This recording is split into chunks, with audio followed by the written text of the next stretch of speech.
என்கிட்ட பாட்டி வந்து நம்ம தமிழை கண்ணும் கருத்துமா பார்த்துக்க ரொம்ப நாளைக்கு அப்புறம் நம்ம வீட்டுக்குன்னு ஒரு வாரிசு வரப்போகுது, என் இடத்துல இருந்து நீ தான் பார்த்துக்கணும் மோகனாண்டே. இப்போ நம்ம பாட்டி பேசுகிறதெல்லாம் கேட்டு நம்ம மோகனும் வந்து ராஜாங்கத்துக்கிட்ட இந்த மாதிரி அத்தை வந்து வருத்தப்பட்டு பேசுனாங்க, ஏதோ ஒன்று தப்பாக இருக்குங்கன்னு வருத்தப்பட்டு பேசிக்கிட்டு இருக்காங்க. அதே போல் மறுநாள் காலையில் நம்ம பாட்டியும் மயங்கி போய் தான் கிடக்காங்க. இந்த மாதிரி சூழ்நிலை ஹாஸ்பிட்டலில் போய் சேர்க்கலாம் அப்படின்னு அறக்க பறக்க ஒன்றா இப்போவும் நம்ம தமிழ்ச்செல்வி தான் வந்து பாட்டிக்கு ஒன்றும் இல்லை, கண்டிப்பாக பாட்டி கண் விழிச்சிருவாங்கன்னு சொல்லிக்கிட்டே இருக்காங்க. நீ ஒன்றும் சொல்ல வேணாம் அப்படின்னு இந்த இடத்துல இந்த ஈஸ்வரி வந்து முந்திரி கொட்டை மாதிரி தாம்தம்னு ஆடிக்கிட்டு இருக்காங்க.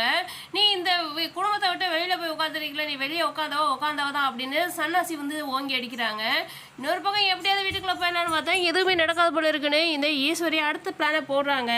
பாட்டிக்கு வந்து கண்டிப்பாக எதுவும் ஆகாதுன்னு நம்ம தமிழ்ச்செல்வி சொல்லிக்கிட்டே இருக்காங்க. ஒரு பக்கம் சேதுவுக்கு பக்கம்னு அடிக்குது. ஏன்னா ஏற்கனவே பாட்டி வந்து இப்படி 2-3 தடவை மயங்கியிருக்காங்க. இப்போ தான் அவங்களுக்கும் உடம்புக்கு முடியாமல் போயிருக்கு. இப்போ திடுதப்புன்னு இப்படி ஆனது ரொம்ப கஷ்டமாக இருக்குன்னு நம்ம கண்மணிலேருந்து சேது வரைக்கும் பயப்படுறாங்க. பாட்டிக்கு ஒன்றுமே ஆகாதுன்னு நினைக்கிறவங்க நம்ம சேனலை சப்ஸ்கிரைப் பண்ணி கூட பெல்